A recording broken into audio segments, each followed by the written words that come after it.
Lahat. Cinemalaya 21, Best Screenplay, Short Film category.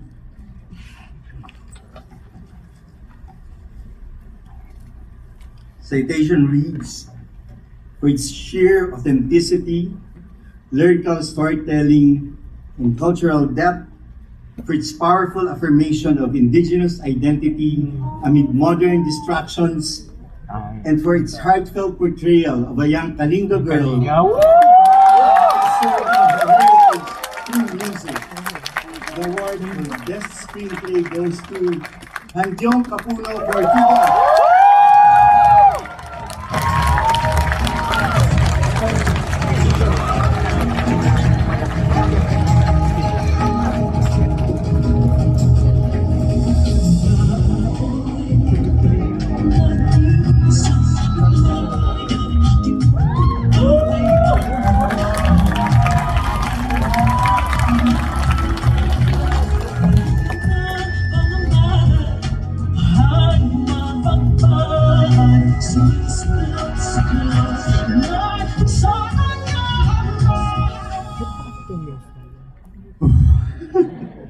Kailangan huminga.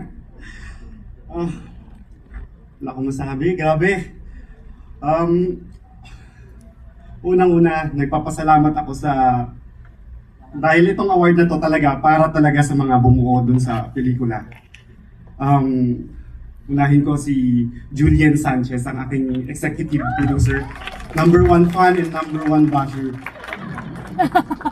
At the same time, pinapasalamatan ko rin yung mga actors na galing pa ng Kalinga, bumiyahe pa 20 hours from Kalinga. Please, tayo naman tayo.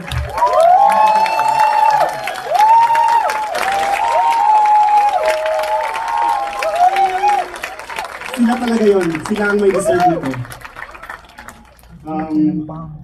Maraming salamat po sa Cinemalaya. Maraming salamat sa aking mga ancestors. Papa, sana nakikita mo to. Proud ako sa'yo. At the same time, kung pwede lang, i-allow nyo ako mag-render ako ng small music from our people. Yeah. Prepared.